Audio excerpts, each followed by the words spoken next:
building one more subscriber list that you are in control of, one more list that you can own, and you can have a very, very easy, frictionless way to reach out to your fans, to your subscribers. Welcome to Honest E-Commerce, where we're dedicated to cutting through the BS and finding actionable advice for online store owners. I'm your host, Chase Clymer, and I believe running an online business does not have to be complicated or a guessing game. If you're struggling with scaling your sales, Electric Eye is here to help. To apply to work with us, visit electriceye.io/connect to learn more. Now let's get on with the show.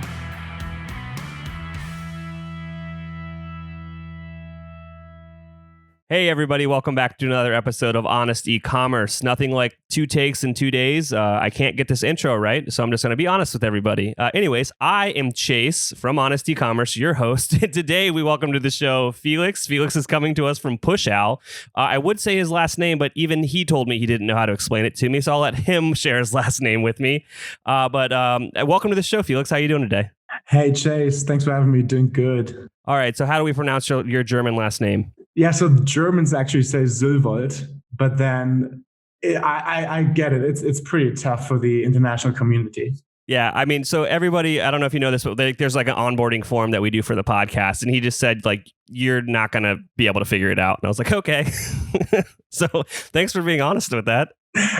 It's honest e-commerce, right? Yeah, exactly. All right, so let's PushOwl. PushOwl is a cool app that does push notifications. So this whole episode is going to be kind of educating people about push marketing and all that jazz, which is cool because I don't know much about it myself. So I'm going to be asking a bunch of questions. So let's before we get into that though, let's kind of talk about what you were doing before you kind of started working with PushOwl. So before PushOwl, I actually worked for another Shopify app called Judge Me, doing product reviews. So I've been with Shopify for 3 years now. And before that, was working in different like software companies. Was working for Meta search engine at one point. So did like a lot of different things, always trying new stuff, working in different countries, just trying to get more experience basically. And kind of then I found PushOwl, and then this has been a really good journey so far. It's like 1 year in now. You're going from cool app to cool app. We are fans of Judge Me over at the agency. Oh, awesome. Good. All right. We have an integration actually with PushOwl and Judge Me as well. Oh, that's cool. We can talk a bit more about that. This episode is brought to you by Klaviyo. Klaviyo helps brands deliver more personalized digital marketing experiences via email, SMS messages, social ads, and more. And since it's all driven by real-time e-commerce data, you can make sure every interaction feels more relevant. When you have a 360-degree view of the customer, the growth possibilities are endless. Visit klaviyo.com to schedule a demo. That's KLAVIYO.com. Let's for people that are just unaware, what is a push notification? How does it work? How is it different than all the other marketing tricks out there? I don't know how to really best describe it, so I'll hand it over to the expert. Sure. So most people, I guess, are somewhat familiar with web push notifications because it does have a high adoption rate. More and more websites are using it. So as the name says, it's web push. So it is coming from the web browser on your mobile phone, on your desktop. So it's not a mobile app. It's different. You just need a browser to run it, and you don't need to install a mobile app from the App Store as such. And then the concept is maybe similar to email marketing. So you opt in somewhere, and then you receive messages. And the opt-in is happening with a browser prompt. That's something we probably all have seen. We go to a website, and then there's this pop-up or widget or prompt shows up and says, do you want to allow notifications from this website? And then you click allow, and that's how you subscribe. And then afterwards, you are receiving these web push notifications with text, images, and links. So that's kind of the basic explanation of web push. Absolutely. So I feel like it's kind of like there was a huge push a couple years back that like everybody needed an app. And the only thing that was actually cool about having an app is like you could do these push notifications. So, more and more, I feel like you can get away with, if you're an e-commerce brand, you like only need your website. But if you do want that push notification feature, now it's kind of that part of like that was left over from that whole app surge a few years ago. Like that feature, the best feature of having an app, is now available for anyone that has an e-commerce store. Right, and it's a very, very recent. It's a pretty new technology. I think Chrome introduced it 2015. So it's still like, if you think email marketing has been around for a long time, and push is still relatively new in the market. So, there's so many ways to get a hold of your customers these days. So like we could hit them up with an email. You can do an SMS, which is, I would, say almost similar to push notifications. Where would you say that push marketing falls in line as far as like the types of notifications that you probably would want to use push for? Like, what are the messages that you should probably be sending your customers through push notification? And then which one should be reserved for other things? I think that, so push notification oftentimes is used when you want to nudge your customers into making another purchase, or nudging your subscribers into another purchase. So a good use case is a flash sale, for example, because the web push notification would show directly on your phone, show directly on your desktop. And with one click, you're back exactly where, or you're back on the product page, or you're back on whatever page you as a merchant want to send your subscribers to. Or another good use case is, for example, abandoned cart reminders. So that makes a pretty frictionless experience, because as soon as somebody leaves something in their cart, you can send them this push notification and they receive it with one click. They're back on the cart page. So I think whenever it has to be like very frictionless, very crisp, I think that's when push notifications are very useful. Want to get each new episode of Honest E-commerce sent straight to your phone? Join our VIP texting list for updates on new episodes and exclusive deals from our partners. Text HONEST VIP, that's HONEST VIP, to 72599 to join. By the way, we're powering our text messages with Postscript, the #1 text message marketing app for Shopify stores. Check out the show notes for a link to install Postscript for free today. All right, so I feel like push notifications might almost be a competitor for SMS in a sense. I'm not trying to ruffle any feathers here, but kind of what's your opinion on that take? I think at the end of the day, you need to send the right message at the right time on the right channel to the right person. So, for example, the way we see SMS used a lot is that I think like when people give you their phone number, they have a much higher intent. So I don't have the numbers. We don't run SMS, but I think that if your SMS subscribers are probably down the line, give you the phone number during the checkout, etc. And web push usually happens much earlier in the funnel. It's like a kind of people enter your website and then they start subscribing, so it happens relatively early. So you do have your subscribers are going to be very different. I think your SMS subscribers, you can send them stuff that I don't know how the SMS campaigns look like, but I think they have a higher intent. While web push, you might have more subscribers overall, but not everyone is going to buy, and do not have the click rates maybe you have in SMS. Yeah, I mean, I think SMS is a little more intimate. So yeah, it's probably a warmer audience. It's a little further down the funnel. I would agree with you there. For example, something we see with, we do account, we help our merchants kind of to figure out the best way to use push. And one merchant used something interesting. They used their push audience to send them to a landing page for SMS. So he was aware that, the push audience might be a little further down the road. And then he brings these people to a landing page to also kind of cross-pollinate his own marketing channels. No, I think that's fantastic. And it goes with just the timeless kind of like best practice of don't rely on one channel. They're constantly evolving. So, make sure that you're trying to get people on all of them. But with that being said, kind of pick one at a time. If everything's important, nothing's important. And then, that's kind of how that works. I got some nerdy questions about the technology. Is that okay? Shoot them at me.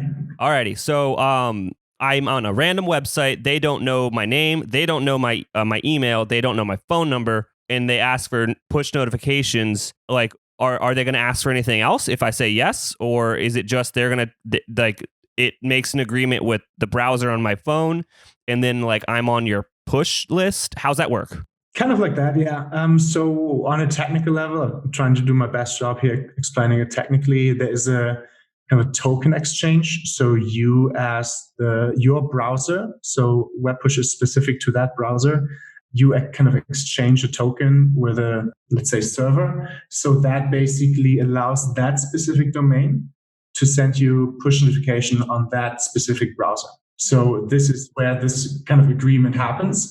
And I think most push services, most web push services, they don't ask for anything else. Like they just want you to click allow. They might run some widgets to point you in that direction. And then you try to, over time, collect some data with that subscriber. For example, if they create an account, if they do a purchase, then you obviously know who that person is and you can connect it with the Shopify data, for example, to segment that subscriber later on. That's pretty cool. Let's be honest today, all of your customers are going to have questions. And what are you doing to manage all those questions? Do you have a help desk for your business? One of our sponsors of today's episode is Gorgias, and Gorgias is the #1 rated help desk for e-commerce. It integrates seamlessly with Shopify. We have installed it on a bunch of stores. It's also used by brands like Movement and Rothy's. And what it does is it takes all of your customer insights and information, brings it into one amazing dashboard so you can solve their problem as quickly as possible. If you want to give Gorgias a try, visit gorgias.link/honest. That's GORGIAS.link/HONEST to get your second month free. Now, as far as the cost goes, because as far as SMS goes, SMS is probably the most expensive channel to reach out to individually. Email is a little cheaper. How does the cost perspective look on using this technology to reach out to people? So for us as a solution provider, we have to run the service. We have to support very large scales because some customers have huge amount of subscribers. So that is our cost. And now we then have a pricing plan. What we do is we charge by impressions. So we feel that makes a lot of sense. Impressions meaning successfully delivered push notifications. And then that's basically, if you have 10,000 impressions, that's $19. So we think that's pretty straightforward and pretty affordable. And then you can upgrade your plans, etc. So I think the costs, I'm not ready to compare it to email right now. I don't have because most email services charge by subscriber. That's kind of a different metric. Mm-hmm. But compared to SMS, it's much, much cheaper, I think. And when you say you're charging by impressions, is that per campaign or per month? Yeah, we do calendar months. So because there's not only campaigns where you send like a push notification to everyone or to a segment, but there's also a lot of automations running in the background. So there's a lot of different moving parts that consume impressions. So we just do this many impressions per calendar month, and then that's your plan. Now, is that pretty much how it looks in the landscape with your competitors as well? Is that a pretty standard billing system? I've seen most competitors doing something on a subscriber base, maybe because that's more typical in the e-commerce landscape, because like a lot of these CRM systems charge by subscribers.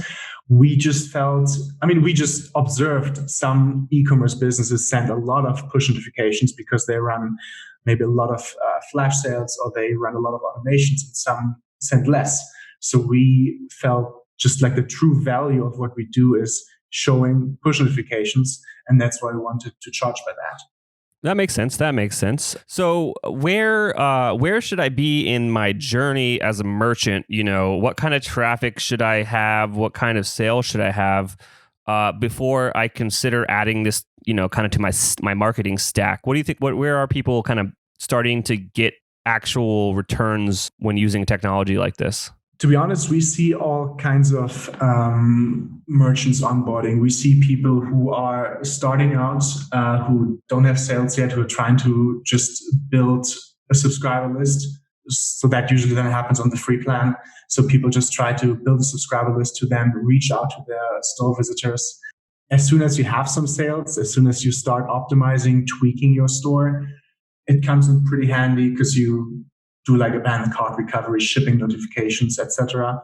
And we make our money with a lot of very large enterprise clients who send like a lot of campaigns who need all this segmenting and all these like advanced features. So it's really, you can start on all levels, to be honest.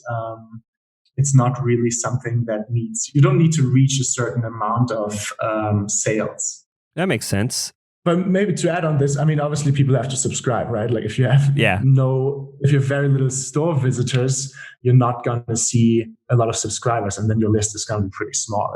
That's also the reality of whenever you need people to subscribe. Yeah, I think that goes, I think that just comes with the territory of any sort of marketing automation. Like all it does is it helps, and it does re-engage people, but it needs people to re-engage. So if your traffic's not there, it's not silver bullet. It's not going to help. Absolutely, yeah. Alrighty. So if you could like distill it down to like the number one reason people should be using these types of notifications, like what would you say it was? I think the number one reason is just to build one more own marketing channel, like building one more subscriber list that you are in control of. So you are less reliant on Facebook ads, using that for retargeting, and you just have one more list that you can own, and you can have a very, very easy, frictionless way to reach out to your fans, to your subscribers. That's great. And then I do know that you guys are going to offer an awesome deal to our listeners. Do you want to talk about that a bit? Yeah, sure. We're going to drop a coupon code for everyone who is listening, just HONESTECOM. And what that's going to do is it basically gives you 30 days of the business plan, so of our paid plan for free. So independent of if you're starting out or if you have sales or if you just like on a very high level tweaking your store, you can definitely try the app 30 days for free. So this is going to give you abandoned cart reminders, rich push notifications. So that means you get your images, etc., shipping notifications. All those features will be included, and you will have an easy time just testing and building a little subscriber list and seeing how it works. Thanks so much for doing that. Is there anything that I forgot to ask you today that you think would be valuable for our listeners? I think we covered most of all the aspects. I mean, one thing I get asked a lot, so I just want to mention it here, is that a lot of people know email marketing, so they ask us, okay, what features is in Web Push already? So if you are very sophisticated in email marketing, you probably have set up all your segmentation. For example, understanding who has purchased, like you want to have a win-back campaign, for example, reaching out to people who have purchased 60 days ago or longer, and you want to reach people in a certain location, or people who have engaged with you, or people who purchased a collection. Like all these things are available in Web Push as well. So you can build pretty sophisticated marketing campaigns, actually. That's awesome to know. I can't wait to get in there and play around with it. Awesome. Cool. All right, Felix, thank you so much for joining the podcast today. Yes, thanks, Chase, for having me. I cannot thank our guests enough for coming on the show and sharing their journey and knowledge with us today. We've got a lot to think about and potentially add into our businesses. Links and more information will be available in the show notes as well. If anything in this podcast resonated with you and your business, feel free to reach out and learn more at electriceye.io/connect. Also, make sure you subscribe and leave an amazing review. Thank you.